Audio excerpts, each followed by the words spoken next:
following is a Comfortably Zoned Radio Network production. Thank you, Tally Olson. We are back when the Jints and them Bums played in New York. I'm Ralph Tyko with the Comfortably Zoned Radio Network. The two co-hosts are here. Alan Blumkin, how are you? Hello there, everybody. Hello, Alan. And Noel Hynd. Hi, Ralph. Good morning. Hi, Noel. You guys have a great show. Take it first, Noel. You're going to talk about starting pitchers of the three teams back when they wore flannels, wool caps, the grass was green, and it was a considerably more genteel times, at least on the outside. At least on the outside, indeed. Yeah, you're talking about an era that if I sat in a box seat, I usually couldn't see over the shoulder of whoever was sitting in front of me. So my father, when we used to go to the ballparks in New York in the late 1950s, caught on quickly, and we'd always get seats in the first row of what was the loge in Yankee Stadium, or the upper deck at the Polo Grounds, and nobody wanted front row seats up there at the time, so we could get them. And my father also had one of those tricks where he would tell my mother he was going to get tickets through the bank, which was kind of a newspaper man's code for saying he was going to get them from a ticket agent or a scalper. I for years thought he was going to the bank until I started to do the same trick myself in Philadelphia, and my wife at the time said, "You're not going to pay a ticket agent for tickets, are you?" And I said, No, let me just shop around. Maybe the Mellon Bank might have something. And so I go down to a ticket agent on 10th Street in Philadelphia. Really charming guy. He would always be looking over your shoulder, and he had a gun on his hip. I think he was a loan shark. Whoa. But, I couldn't believe it. I was always anxious to get out of there so that I wouldn't get hit in the crossfire. He looked like he owned everybody in the city $50,000. Just paying no attention to the transaction in front of him, was just constantly scanning the street with this massive military pistol on his right side. How I seg that into people like Jim Hearn, Larry Jansen, Johnny Antonelli is going to be a bit of a miracle, but maybe I just did it. I'm going to talk about Larry Jansen a little bit because he's kind of forgotten now. And from the time he came up in, I think, 1949, 47. 47, you're 47, correct. Yeah, because he'd won 30 games in the Coast League in 1946. The Giants bought him, and they became he won 21 games for them as a rookie in 1947. Correct. Alan is sort of like my conscience speaking. You should be over here, when I'm reaching for a second piece of cake, and you should say, I wouldn't eat that if I were you. No, I don't do that. No. Alan is an encyclopedia, a living encyclopedia. It's absolutely incredible. There are times I think that he's reading the stuff, his recall, but it's not. It's absolute recall, and I'm always amazed there is not a podcast that he's on when someone who doesn't know him very well or me, myself, doesn't say something like, holy shit. Those guys I know very well. You asked me about some player 5 years ago, and I'll tell you I don't remember him. Yeah. You don't remember him because they didn't make an impact on you? No. All the players on the cards when I was a kid made an impact on me. Yeah. Well, how about this, Ralph? Why is it that I can remember who played? I followed the St. Louis Cardinals a lot in 1956 because Musial was on the team. I can remember who was on the team, who the utility players are, but I cannot remember where I parked my car at Costco. Yeah. every time I go in. Well, where I put something 5 minutes ago. Yeah, Yes. exactly. Yeah. I call it selective memory. It is, yeah. If you just don't care about that stuff, it just doesn't ring. You go through life, and what the hell? You'll find the car eventually. Why make note of it? But for a 10-year-old kid to be enthralled with the statistics of a perfect example, you knew that Jansen was in the Coast League, you knew, and that might have been on the back of a baseball card, a cartoon that you read back then, and you wanted to get a feeling for what these players were beyond the statistics. Well, he was at the San Francisco convention, the SABR convention in 1998. I spent about 10 minutes talking to him. Oh, wow. Oh, yeah? Very nice guy, yeah. Did people know who he was? I mean, at the because in San Francisco, they knew who he was, sure. Well, okay. Actually, he didn't play. What did he coach? I think he coached. As a matter of fact, he did on the 62 Giants. The coaching staff, Al Dark was the manager, Whitey Lockman, Jansen, and I think Wes Westrom was there. Yeah.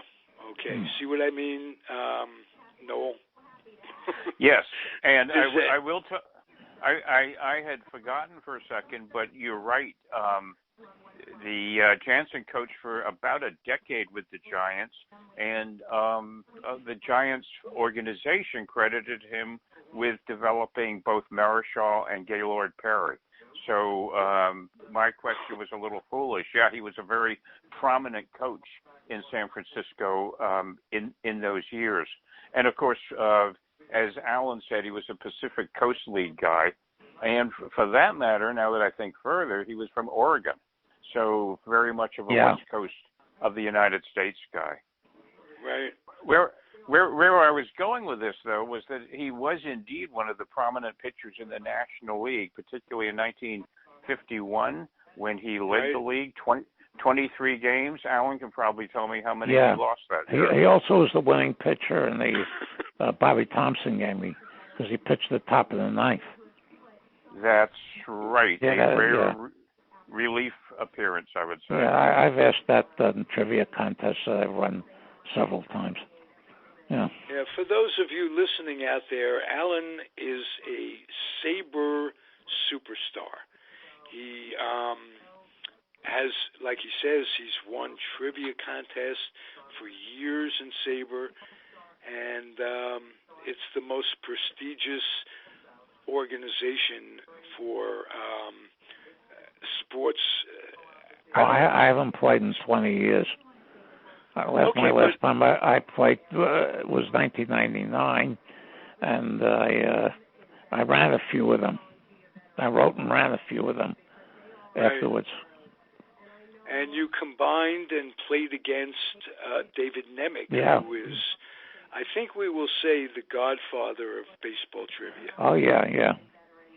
When he first, we found out that he was coming to the convention in New York in 1991. Some of us who were, went really into that at that point were thrilled. And he and I have formed a pretty good friendship over the last 28 years. Yeah, and might add that Alan and David combine on this network to do a podcast on baseball. Team histories. All-time baseball. All-time, yeah. I mean, we're talking pre-1900s. Well, he's the expert in that. He's the world's biggest expert on the 19th century. He can name you guys that you never heard of that played one year who on the 1893 Phillies. I mean, he does that. He can do that stuff. Everything about the 19th century I've learned over the last 15 years or so has been from him. Right. Let me run a name. Let me run a quick name past Alan. Not a player. Ron Gabriel.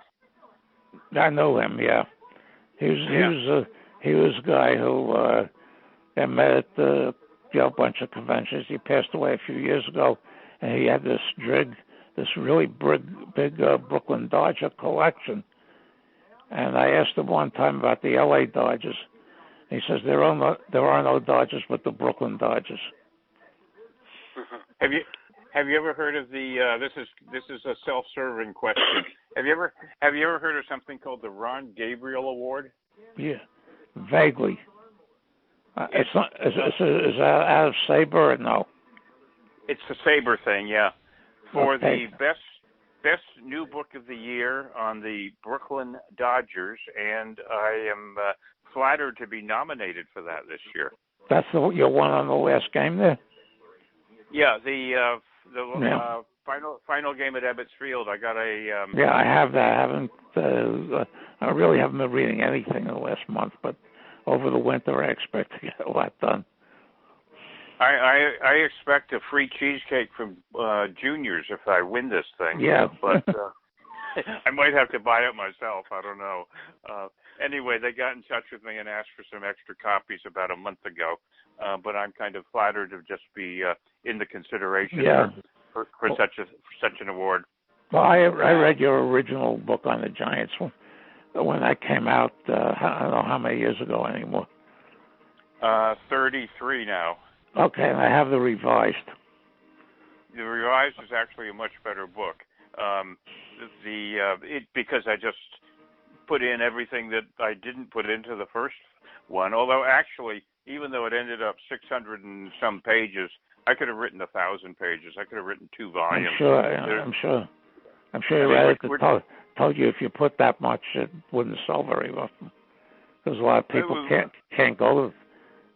do that. Yeah. Yeah, it becomes unfeasible. Well, I published the new edition through my own company, so I really didn't have to worry about being told what I couldn't do. The thing is, so many books now just sell on Kindle that it doesn't really make any difference in terms of overall price. I've never read a book online in my life, and I never intend to. I look at enough screens during the day. Yeah, that's kind of how I feel also. Okay, Noel, let me ask you a question based on my ignorance. Is an author remunerated through Kindle in much the same way as traditionally from a publisher? No, not really. No, it's a different system, and there are pluses and minuses of both. And the pluses of having a quote real publisher, a regular publisher, is that they can get your book into stores. That's the upside. The downside is often they don't get your book into stores. The upside is they will give you an advance, which sounds very nice because then, when you turn in the manuscript, you get some money.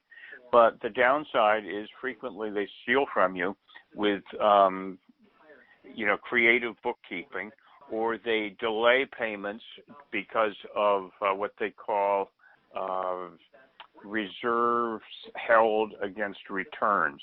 Meaning, if they shipped like 10,000 books out to stores and they've still got 8,000 out, they can, on a royalty statement, what they'll do is they'll hold almost all of your royalties for various 6-month increments, and they cheat on it all the time. It's, quite frankly, a very depressing and deplorable and disgraceful situation. The maximum royalties you'll get from a publishing company, unless you've got a huge reputation, is maybe 15%. Amazon will give you 70% of your royalties, 70% of your gross. Amazon also pays within about 60 days of the sale. For example, books that I have that are selling this month in November, I will get paid for on the 29th of January. So right there, you need to only sell about, 1/6 of what you would be selling through a publisher. So really, a lot of people who have an audience, such as I do, even larger, some smaller, find it really much easier to set up a situation where you are essentially publishing yourself. I have a small imprint called Red Cat Tales because I've published a few other people, mostly people I know personally, and I've translated some European comics. But does that sort of begin to answer your question? I mean, there's Absolutely. pluses and minuses on both sides. There are, if you're publishing yourself or running your own LLC, you have to make sure the book is edited properly and formatted properly, and then marketed properly. So you spend a lot of time on the stuff other than writing, but yet I was published by Doubleday, Kensington, Bantam, a lot of big-name publishers, and frankly, they don't really do it for you well unless you're way at the top of the list. So it's a sword that cuts two different ways, but increasing numbers of people, of authors, are going to be going the so-called self-publishing route, which is a little bit of a misnomer because there's always more people involved because you're hiring people to, create a cover for you, create and do editing for you. I've actually employed some of my former editors who I used to work for to edit manuscripts on a freelance basis. So that's it in a nutshell. I am blown away by it sounds like Motown in the 50s, where these artists weren't being paid by a bunch of record companies that were screwing them out of royalties or whatever they call it. This equates to that in my head, and you were talking about publishers that are respected when you hear their names. Well, a lot of books that come through in McFarland are very sloppily edited, if at all. Really? Yeah. My point is that these publishers are screwing writers is devastating. It's horrible. Yeah, this wasn't McFarland, but 2 years ago I got a book almost perfect about the perfect games that ended with two out. What ended with two out in the bottom of the ninth. Right. And there were so many mistakes in this that I could only get through about 4 or 5 chapters. Well, it's truth in advertising. Anytime they edit sports and they edit historically, there's really, for the most part, no care taken in the correctness of the detail. No, you were going to say something about the analogy I made to the 50s music. Oh yeah, I was just. Is that fair? Or is that right on target? Yes, it is, in my opinion. For example, I'll give you a couple examples. There's nothing new about this. My father had a bestseller in 1943. It was called Passport to Treason. It was published by a company that doesn't exist anymore called McBride and Company. It was about German espionage in the United States leading up to World War II and during the outset of the war. He got a tremendous break on this book because when McBride published it, they sent review copies around. One of them landed in front of Walter Winchell, who was one of the most influential, for better or worse, guys in the country at the time. And Winchell, in March of 1943, started his evening radio broadcast on a Sunday night saying, this is a bulletin, here's a book every American should read.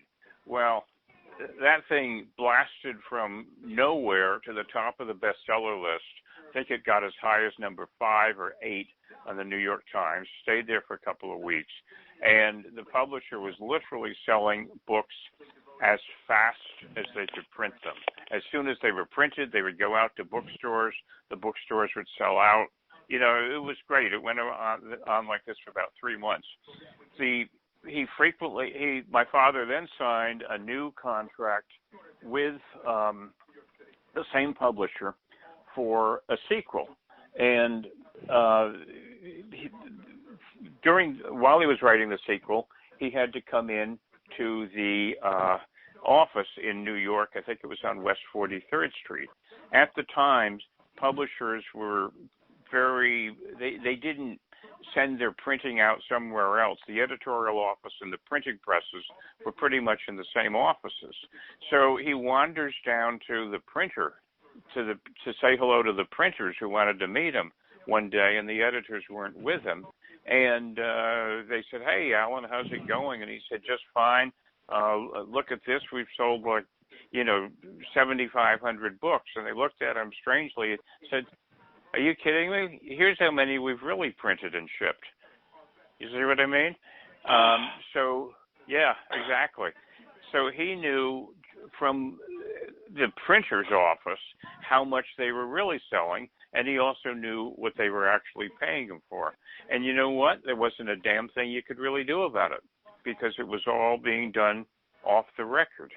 Flash forward to the 1970s and 80s, I had a publisher, which is still in business, who I will not name on this broadcast, and they were not very nice to their employees. And so some of the employees, in the editorial department, started to slip me the real numbers of what was being printed and what was being sold and what was being reported.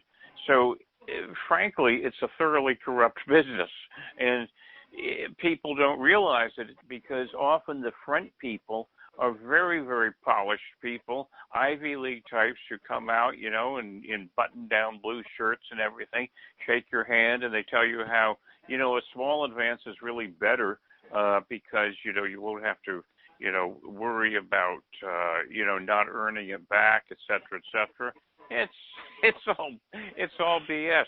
I'm much happier. As if you'd be worried, as if that would be a main worry in your life. Yeah, we should all have such problems. Well, yes.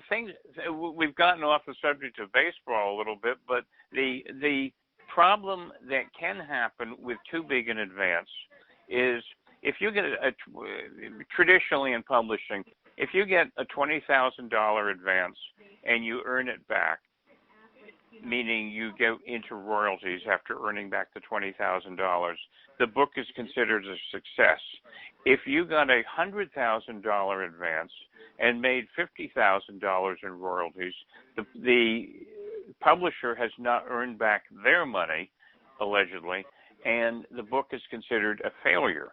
And if you then try to change publishers, what would happen to you at another publisher is they would look at the situation where you were previously and say, so-and-so Doubleday gave this guy $100,000 and it didn't earn back in advance, and immediately you're stigmatized. You see what I mean? So yes. It's an industry that's filled with doublespeak and duplicity and mind games. I had a publisher who thought he had spent too much for a book, and he then set out to kill it, make it, he refused to acknowledge when I turned in the manuscript and told the agent that I'd never turned the manuscript in. I smelled it coming, and I had his secretary write me a brief note, saying that the manuscript arrived on such and such a day. It's a nightmare. So people sometimes say to me, why don't you go with a big company? Your stuff certainly has the quality. And I think, why should I? Above and beyond that, I have celebrated my 70th birthday, and why do I want to sign a contract which is going to tie things up for 6 or 12 years also right now? So that's my bitch sheet in a nutshell. Wow. Yeah, well, I'm so glad you 70, asked. you're the junior on this show. Well, that's the way it should be. Okay. Alan, talk about a pitcher. Doesn't have to be on the Giants. Alan wanted to talk about the three Yankees. 49 to 53. Yeah. World champion Yankees. They were led by Vic Raschi, Ali Reynolds, and Eddie Lopat. Yeah, it's ironic, but both Reynolds and Lopat were did not come through the Yankee system. The Yankees got them in trades. Ali Reynolds came up with the Indians in 1943 and was very, very wild during his tenure there. And when the Yankees were looking to unload Joe Gordon, who they felt had passed his prime, they went to Cleveland. And Cleveland, the story was that they offered either Reynolds or some other pitcher that some other pitcher never did anything, and they were ready to trade for the other pitcher. And Larry McPhail said, "Let me ask DiMaggio." And Joe DiMaggio told McPhail that if they'd get Reynolds, they were crazy. So it was Reynolds for Joe Gordon, and Reynolds had a reputation of lacking guts because he didn't finish games. Of course. In those days. In those days, yeah. The idea. So when he came over to the Yankees in his first year there, he won 19 games, but they said Reynolds Page because they had a reliever named Joe Page who had two fantastic years in 1947 and 1949, and Page usually relieved Reynolds in the 8th or 9th inning. And Ali he won pitched 2 no-hitters in 1951. He led the American League in ERA in 1952. And then in 1953, they almost turned him into a full-time relief pitcher. And he didn't have enough innings to qualify for the ERA title. In the Yankees were involved in a bus accident near Philadelphia in late 1953, and Reynolds hurt his back in that accident. He came out the worst of any of the Yankee players, and he pitched very well in 1954, but retired after that season. They asked him why. He was 37 at the time. His birthday's always been in dispute. The birth year has always been in dispute. And he said, I couldn't train anymore. His back wouldn't let him train anymore, so he retired and went into the mud business in Oklahoma. He was a Native American. Yeah, partly Native American. The baseball diamond at Oklahoma State is named for him. Okay. And he went through a lot of tragedy late in his life, losing his wife forever and losing a son and a couple of brothers in a plane crash. He went through a lot, and he was nicknamed the Super Chief for no reason that he turned out to be it. He could use him anywhere, anytime. And relief. He's one of those swing men. Yeah. And Stengel turned him to almost a full-time reliever in 1953. Eddie Lopat was a left-handed junk man, which was his nickname, the junk man. And he threw a lot of slow stuff. He was from New York and signed originally as a first baseman with the Dodgers. He didn't sign with the Yankees because they had somebody named Gehrig playing there at the time. and the Dodgers got rid of him, and he wound up in the White Sox system.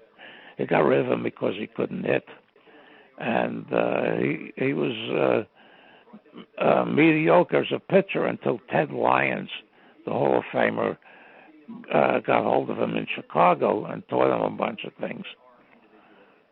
And after the 1947 season, the Yankees traded 3 nondescript players to the White Sox for Lopat. One of the 3 they traded was a catcher named Aaron Robinson. And what the White Sox did a year later was trade Robinson to the Tigers for Billy Pierce. He was a very expensive backup catcher. Absolutely. But Lopat seemed to have a huge ability in beating the Indians. And here's some irony in that. Robinson came up with the Yankees when they had catchers, Yogi Berra in the organization, of course, Sherm Lawler, Gus Trianos, Aaron Robinson, Charlie Silvero became the Yogi's backup during those years, number 1 backup, and for a few years they had Ralph Houck as a third-string catcher. Right. And so anyway, Lopat came. He seemed to be able to beat the Indians constantly, and Stengel never had a real rotation. He'd throw the pitchers who were better against better teams, and the ones who weren't so good against teams like the Browns and the A's. But Lopat's big year was 1951. He won 21 games and won 2 in the World Series. And after he got a sore arm in 1952, he pitched every 5 days, which in those days was a major rest. And he had a 16-4 record in 1953 that led the league in the ERA. And after that, he was 12-4 in 1954. And when he couldn't pitch anymore in 1955, the Yankees sold him to Baltimore, where he finished out the season and retired as a player. He was named the player manager at Richmond in the International League. It was just a Yankee farm team right after he retired, and he won 11 games as a pitcher in that league, which is something I didn't know until about 3 years ago. Wasn't he a general manager with the A's? He managed them. He managed the A's. Yeah, I'm sure he got his. He didn't know what he was letting himself in for. Under Charlie Finley, if I'm not mistaken. That's the early years. Yes. That must have been like late 60s or something, Alan? Yeah, oh yeah. And the third one, Vic Raschi, came up through the Yankee system. He signed with them in, I think, 1941. And he went into the military for a few years. He came out, and the Yankees promised him, when they signed him, that they would pay for his college education. And he went to William and Mary and wound up getting a degree from there. And he was pitching in the Coast League at Portland the first part of 1947. The Yankees brought him up in mid-47, and he became a big part of the rotation very, very quickly. He was fast. He threw a fastball, and he was very mean. Really? He was early win Bob Gibson mean. So that fastball could be up around your chin or That's even right. closer. And the story was he hated reporters. Okay, when reporters would come to him after a game, he'd spit on their shoes and give one-word answers and hope the right would go to somebody else. Why did he feel that way? What was, I guess maybe he found a couple of things that he didn't like, but he became like Steve Carlton. Huh. As far as they were concerned. He won 21 games, 3 straight seasons in 49, 50, and 51. And the way he started to tail off a little bit, he was 60-6 in 1953 and 52, excuse me. In 53, he was 13-6. And he was a very hard negotiator. In those days, of course, they have no agents. And the general manager ran the show, especially with the Yankees with George Weiss. So after and the teams had control of you. There was for as long as they wanted to. Yeah, for your life. And he was a very tough negotiator. And the story was that Weiss said to Rashi, "Don't you ever have a bad year?" And they. About 2 weeks before the 1954 season opened, they sold him to the Cardinals. I remember hearing that over the radio. I was 10 years old. I was up all night crying. Because I couldn't believe it. And in fact, Rashi did not pitch well with the Cardinals.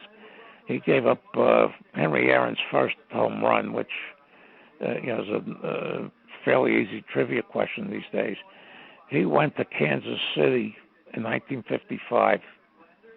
Kansas City is the first year they were out there, and he ran into some old buddies in Ewell Blackbow and Johnny Sain, and all three of them had their last year playing for the Kansas City A's in 1955.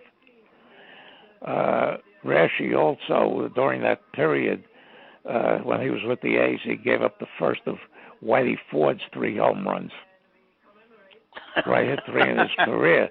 So you had I found this out a number of years ago. So when I asked somebody, name the 2 Hall of Famers that Vic Rashi gave up the first home runs to, you get the Henry Aaron response right away, and then they're scratching their heads.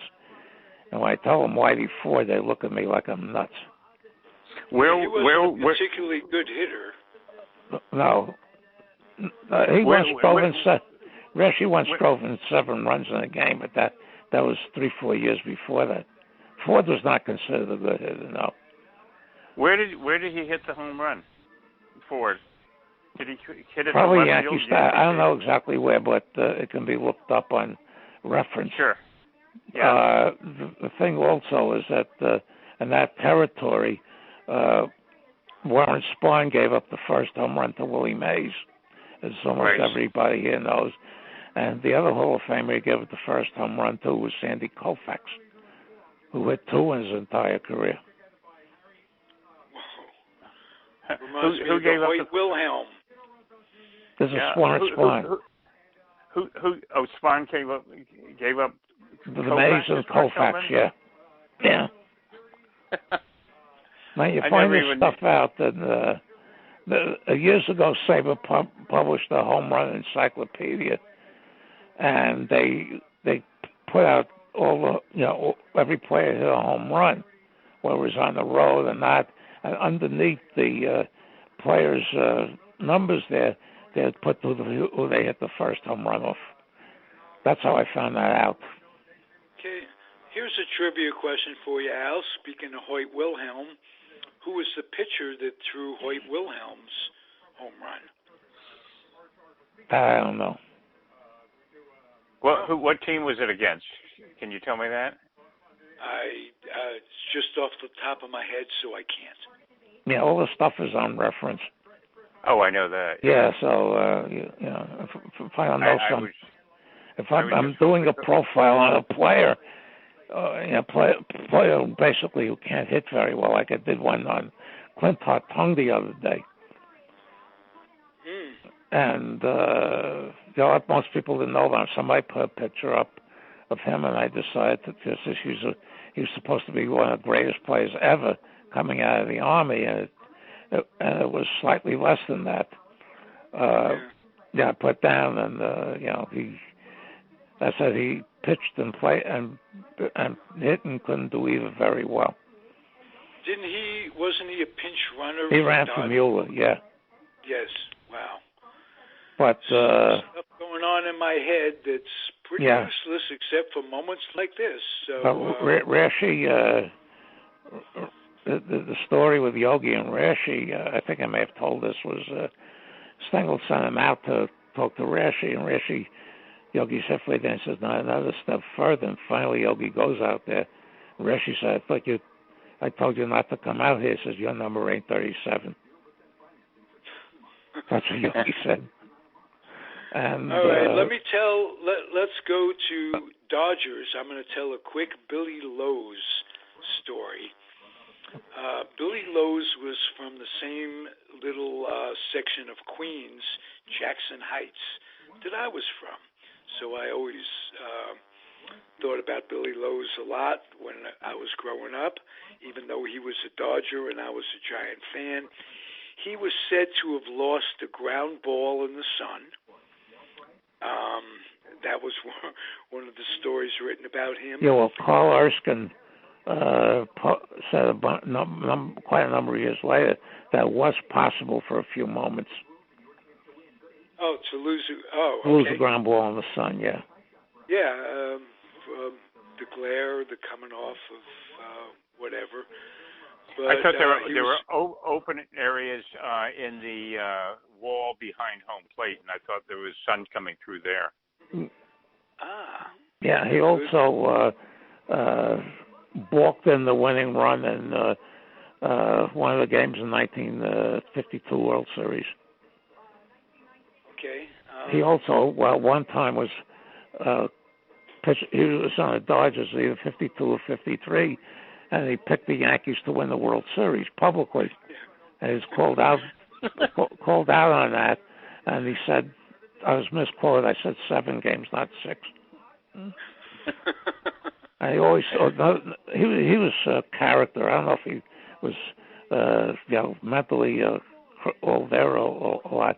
He said that he wanted to win his 14 games because he said he never wanted to win more because they were expected all the time.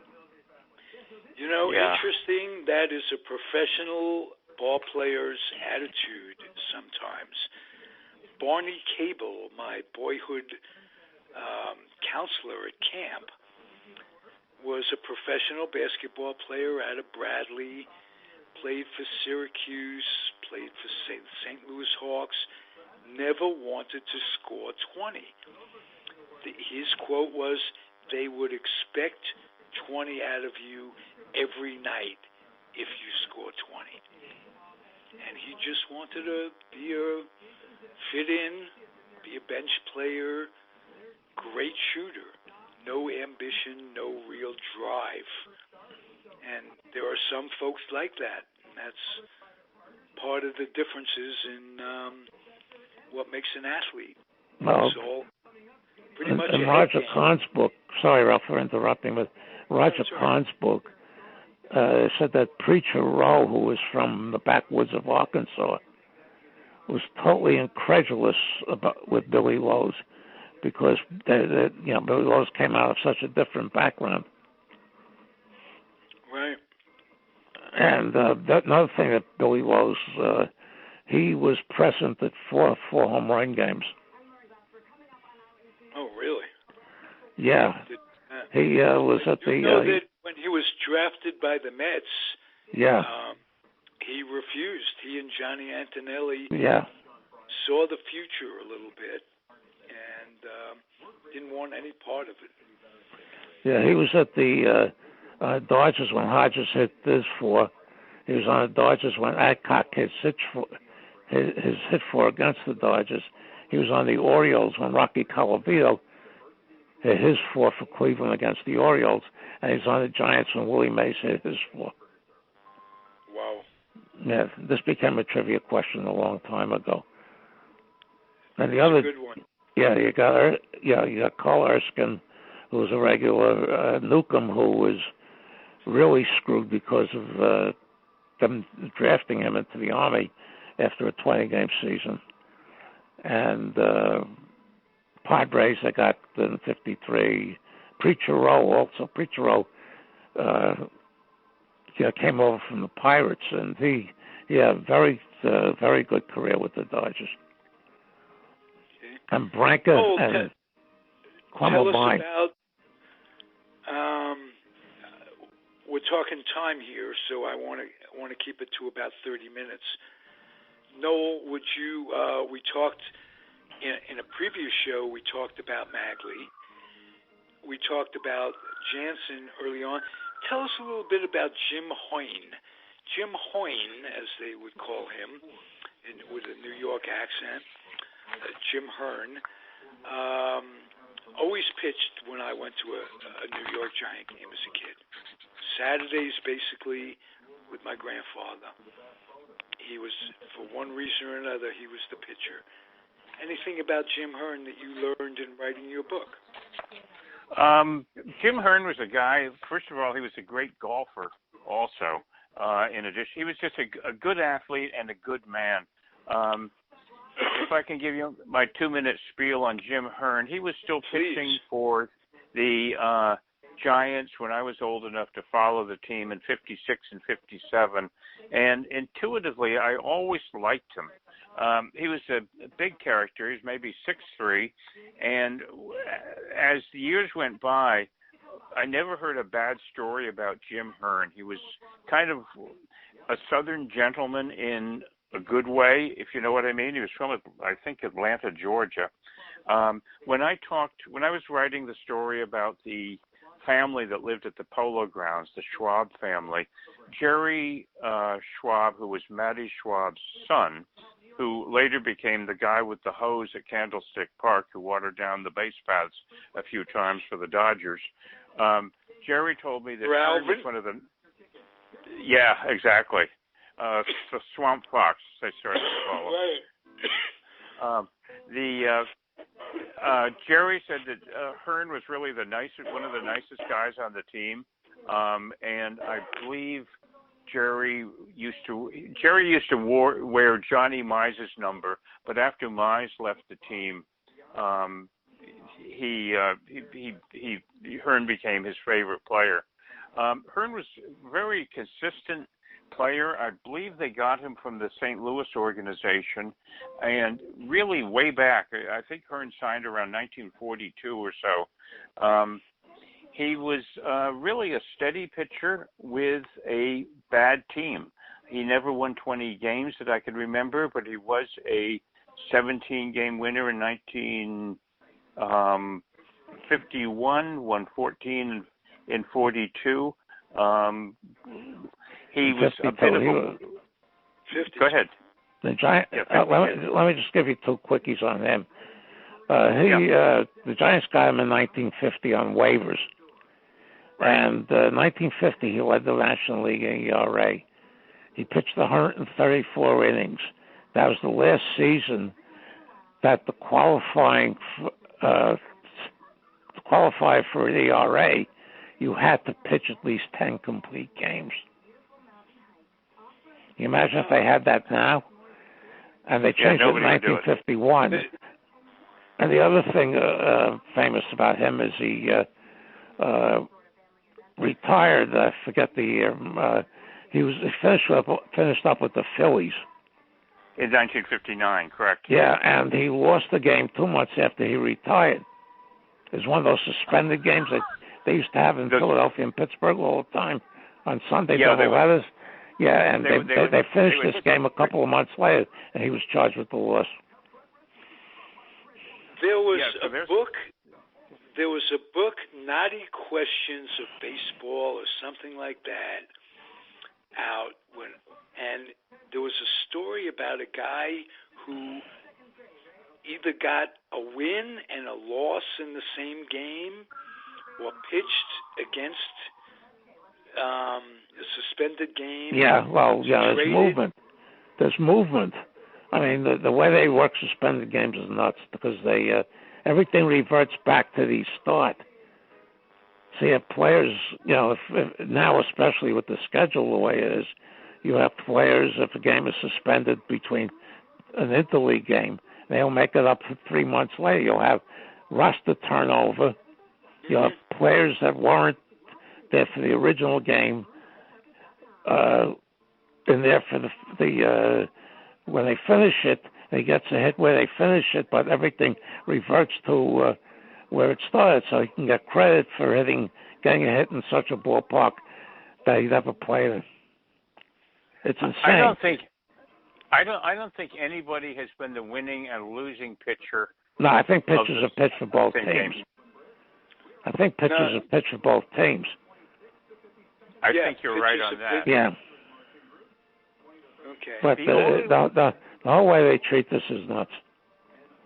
The only way I could see that there could be you could win and lose the same game is if you let's say gave up a lot of runs for one team and then came in for the starting pitcher like before the end of the fifth inning for the other team, so that the other starter would not get the win. You see where I'm going with this?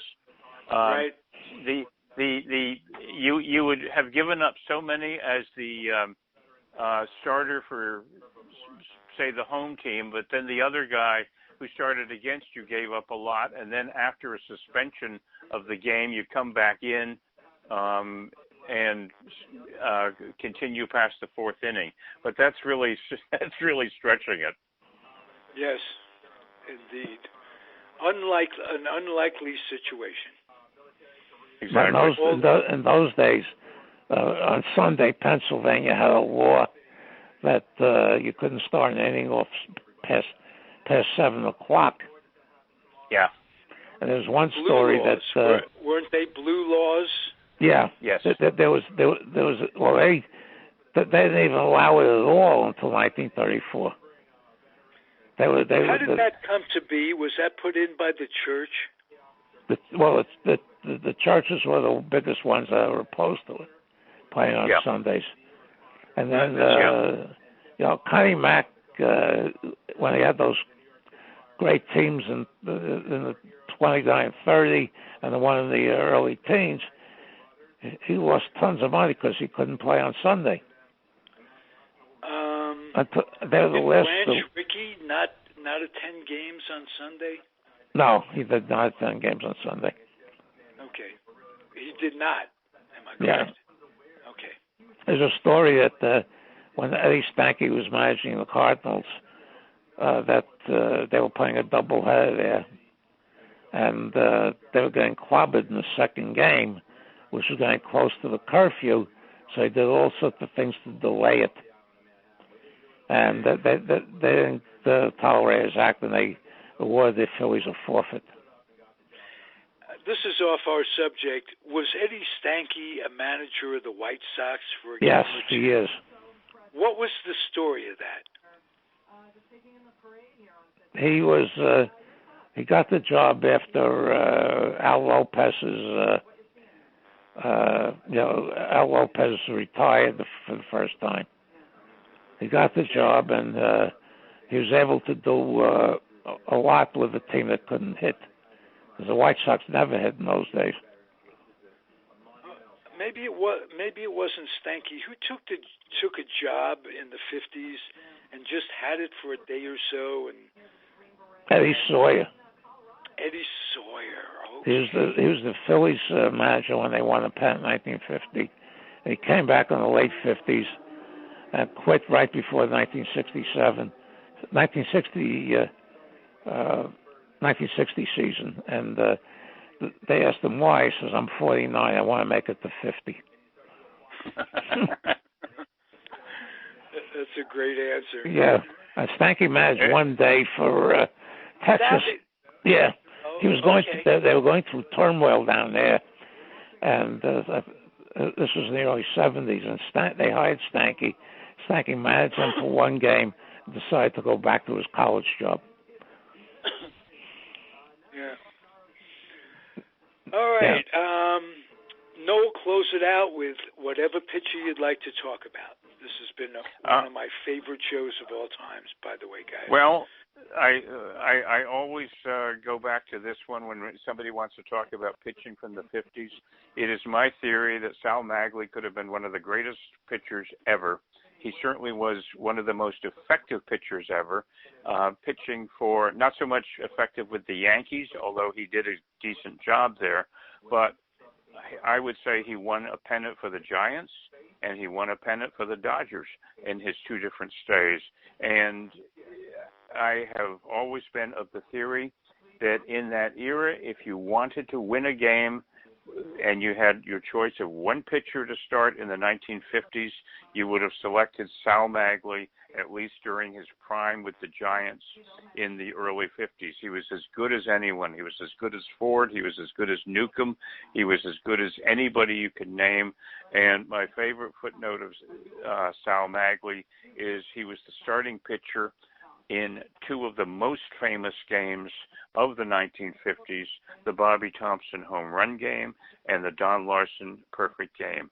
Unfortunately, he didn't get the win in either, but he certainly pitched well in the Don Larson game and was probably being overused by the time he was pitching the third playoff game. But obviously, Leo felt the same way as I did. You wanted that guy on the mound if you really, absolutely, and positively had to win the game. He was also the starting pitcher in the first game of the 1954 World Series. Yeah, that's right. Yeah, did he win that? No, that was one in the 10th inning. Dusty Rhodes at that. That's right. Yeah. 50-foot home run. But that was the game that Mays made what they still call the catch after all these years. And one of the things that hampered Maglie is that he didn't become a regular starter until he was 33 in 1950 because he had jumped to the Mexican League. And when you say that was the catch, I think that should have been titled The Throw, because that throw kept the double play in order. I can still see in my mind's eye Al Rosen scampering back to first base. I think he is already close to turning the corner at second, if not on his way to third. I think he had to go back to second. That was an incredible play. Yeah. Really. Probably the most singular great play ever when you consider all the elements of it. When it was, the situation, the iconic nature of the Polo Grounds, the presence of Mays, the catch itself, and then that howitzer of a throw coming back to the infield. I challenge anyone to think of any great play that had more components than that one. And if we need a bibliography to this show and to that play, A Day in the Bleachers, Arnold Haino. Yes. Well, I think 90-something now. Yeah. Right. I've had him on the show. Yeah, there was a woman a number of years ago. I have the book. I forget her name. That wrote a full scale biography of Sal Maglie. Oh, really? Yeah, I saw her at the one day at the Brooklyn Historical Society in Brooklyn Heights, and she was doing a presentation on him, and another guy who wrote a book on Carl Furillo was there, so I brought the books and had them both signed. Oh, nice. Yeah. Nice. Schoonge and Maglie. Yeah. You know something about Sal Maglie? I cried in the same way you did when he left the Giants. Not so much when he left the Giants. I think he went to the Indians first. Yeah. They didn't use him at all. Back to the Dodgers, especially when he threw that no-hitter, and they had a picture of Campy and I think it was Jack Pitler, the first base coach, carrying Maglie in a Dodger uniform. I remember reading that in the Daily News or whatever. And the book, that hurt as a kid. That really. Yeah, one of the things they said was that the Dodgers hated him totally when he was at the Giants because he used to beat them all the time. And when the first one to greet him when he came to the Dodgers was Furillo, and they realized that they were both paisans, and they became very, very close. Oh, really? Yeah. Didn't know that. Speaking of Jackson Heights, one off-season, Carl Ferrillo was working in a grocery store. I don't know if he owned the store on Astoria Boulevard, 2 blocks from where I lived. And I'd go in there as a kid and see Carl Erskine in a white apron. You know, in those days, you work in a grocery store, had an apron. And that was incredible. But now I realize, as an adult, you know, you look back, those guys had to work in the off-season. Yeah, Yogi and Rizzuto did clothing stores. They worked in clothing stores in New Jersey every off-season. Right. That's why they used to scream about, Hank Bauer used to scream about the rookies not screwing around with his World Series money. Now it's tip money. Not even tip money, no. Yeah. Certainly the times have changed. Yeah. Again, Noel, close us out. With what? Just saying, great just say to talk goodbye. to you. Just say whatever. We gotta go. I didn't know whether you're looking for another story, but yeah, we do need to go. So thank you, Alan, and thank you, Ralph, and I look forward to chatting with you again next week. Thank you both. As I said, guys, this is one of my favorites of all times. This particular episode, this offering was terrific. Thank you for contributing, both of you, Alan Blumkin, Noel Hynd. When the Jints and the Bums played in New York, Yankees too, they still do. Isn't that something? Thank you for listening, everybody. It's the Comfortably Zoned Radio Network. We will be back at you as soon as possible. Adios. Bye. Bye.